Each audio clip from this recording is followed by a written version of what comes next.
तो बाबू आप लोग देख लीजिए, ये जो एक्सरसाइज है 1.2 का क्वेश्चन तीसरा का तीसरा क्या है, तीसरा का तीसरा। तो इसमें क्या कर लेंगे, 8 को हम लोग तोड़ लेंगे ना। तो तोड़ेंगे, दो दूनी के चार, चार दूनी 8, आने आ जाएगा 2 के पावर 3 गुणे इसमें 1 लिख सकते हैं। 9 को तोड़िएगा, तितीरी के 9 गुणे 1 यानी हो जाएगा 3 के पावर 2 गुणे 1। 25 को तोड़ दीजिएगा, हो जाएगा 25 गुणे 1। तो आ गया 5 के पावर 2 गुणे 1। सब में आप देख लीजिए क्या मिल रहा है, 1। तो जो सब में मिल रहा है वो क्या हो जाएगा, ACF। जो सब में मिल रहा है वो क्या हो जाएगा, ACF। और LCM क्या हो जाएगा, जो नहीं मिल रहा, जो मिल रहा है उसको तो लिखेंगे ही, जो नहीं मिल रहा है ना उसको भी लिख देंगे। अब बाकी में आप लोग यहाँ गुणा करके लिख लीजिएगा, हो जाएगा। तो खूब मज़े से इसको भी हम लोग बना लेंगे।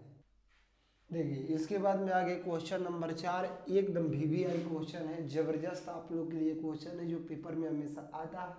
इसको बना लेंगे। इसमें ACF दिया है 9, LCM आपको ज्ञात करना है। करेंगे क्या बाबू यहाँ पर ना, कि इसको A मान लेंगे और इसको B मान लेंगे। तो A का मान आ गया 306, अब B का मान आ गया 657, और ACF का मान खुद दिया हुआ है 9। तो हम लोग को इसलिए LCM ज्ञात करना है। LCM का सूत्र होता है A गुणे B बटा में ACF, शुरू में बताए थे। मान रख लीजिए आप लोग, A का मान हो जाएगा 306, B का मान हो जाएगा 657, और ACF का मान 9। 9 से इसको कटा दीजिए, 9 7 63 हो जाएगा, और 3 बचेगा तो 9 3 27 हो जाएगा।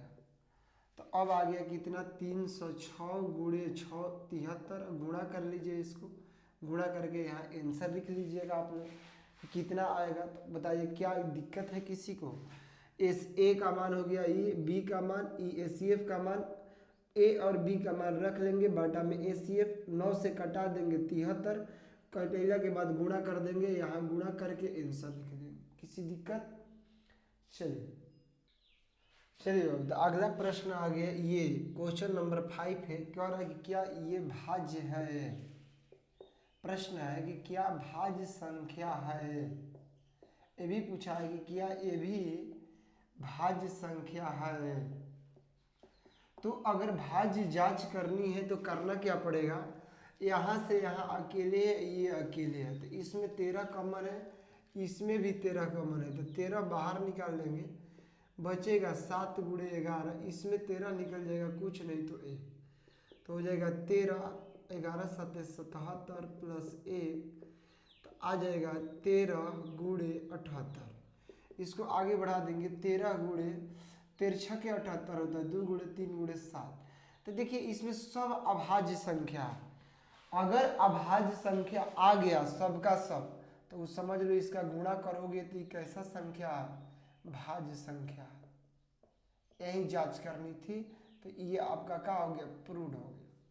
मतलब बनाना क्या है कि इसी को कॉमन लेकर आप बाहर 11 77 71, इसी को तोड़ देना, तोड़ कर देख लेना अभाज्य है। दो भी अभाज्य मतलब जो स्वयं से कटे, दो को कोई जन्म नहीं लिया है कि काट देगा, दो ही काटेगा, तीन को तीने काटेगा।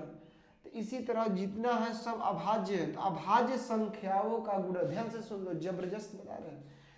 अभाज्य संख्याओं का गुणनफल एक भाज्य संख्या होती है। दिलों और दिमाग में बैठा लीजिएगा अपना ये बात। इसी प्रकार से बाबू इसको आगे बढ़ा देंगे। इसमें क्या कर लेंगे, देख लेंगे क्या कॉमन है। यहाँ से यहाँ तक अकेले घर का आदमी है, दूसरा घर का आदमी है, दोनों में इस शकुनी का काम कर रहा है, दोनों में मिल रहा है। तो 5 को क्या कर लेंगे, बाहर निकाल लेंगे। बाकी 7 गुणे 6 गुणे 4 गुणे 3 गुणे 2 बच गया, गुणे 1 बच गया, 5 छोड़ गया। इसमें कुछ नहीं बचा तो क्या बचा, इसमें 1 बचेगा, इसमें 5 निकलिए गया, कुछ नहीं बचेगा तो 1 बचेगा। आगे गुणा कर देंगे, 5 गुणे, इसमें गुणा करेंगे यहाँ से लेकर यहाँ तक। तो देखिए बाबू इसमें आएगा क्या, बता रहा हूँ, 5 कॉमन है तो कोष्ट यहाँ लगा देंगे, यहाँ से गुणा करेंगे तो 1000 आ जाएगा 8, आई प्लस में 1, गुणा करके देख लेना, 5 गुणे आ गया 1009। तो देख रहे 5 भी अभाज्य 1009 भी अभाज्य, एक मतलब ये भी कैसी संख्या है, तो लिख लोगे कि भाज्य।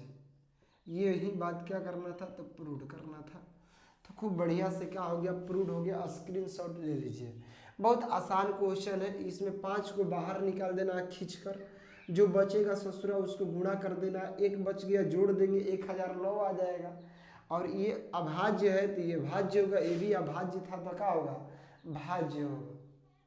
तो देखिए बाबू आ गया क्वेश्चन नंबर 6, और इसमें क्या कह रहा है कि जांच कीजिए कि 6 के पावर n शून्य पर समाप्त होगा, शून्य पर समाप्त होगा, ये प्रश्न है।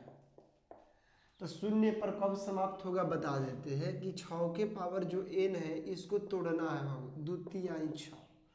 देख लो कि का इसमें 2 और 5 है का, तो 2 है लेकिन इसमें का नहीं है, 5 नहीं है। तो जब 5 नहीं है तो आप लिख लेंगे कि ये यानी 6 के पावर n शून्य पर समाप्त नहीं होगा, शून्य पर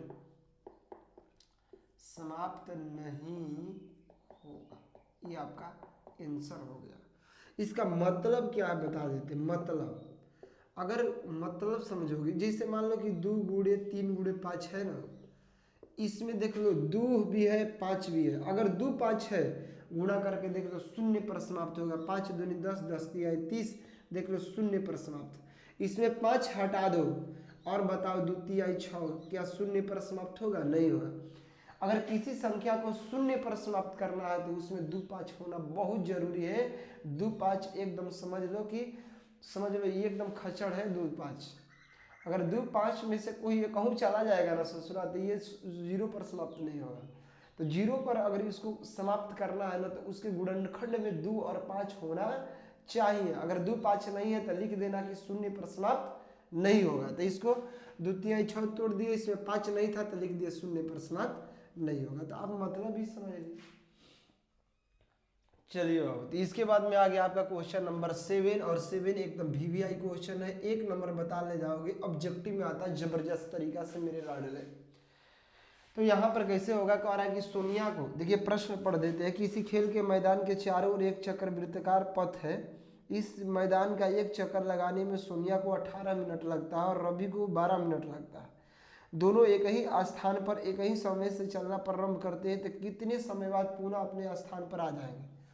तो कहने का मतलब है कि यहाँ पर एक वृत्ताकार पर यहाँ से दोनों लड़का दौड़ रहा और फिर आकर यहीं पर आ गया, तो कह रहा कितने समय बाद दोनों आ जाएगा। तो एक ऐसी संख्या निकालना पड़ेगा जो 18 भी उसको काट दे, 12 भी काट दे, मतलब इसका एलसीएम निकालना। इसका क्या निकालना, एलसीएम। क्या कर लो, यहाँ पर चूंकि 18 जो है कटा दो इसको, देखो क्या होगा, द्वितीयाई 6 और 36 18 यानी 2 के पावर 1 3 के पावर 2। 12 को बाबू तोड़ लीजिए, 2 गुणे 2 गुणे 3, 2 के पावर 2 और 3 के पावर 2। अब इसका निकाल लो एलसीएम। एलसीएम कैसे निकाल लोगे, जानते हो एलसीएम में अधिक घात वाला को लिखा जाता है। ये मिल रहा ससुरा, तो इसका घात कौन होगा, अधिक, यानी 2 के पावर 2। ये भी मिल रहा लेकिन घात अधिक वाला लिखा जाएगा, तो 3 के पावर 2। यहाँ पर पावर 1 होगा, 3 होगा, 3 के पावर 2 लिखा गया, 2 दूनी के 4, 3 के 9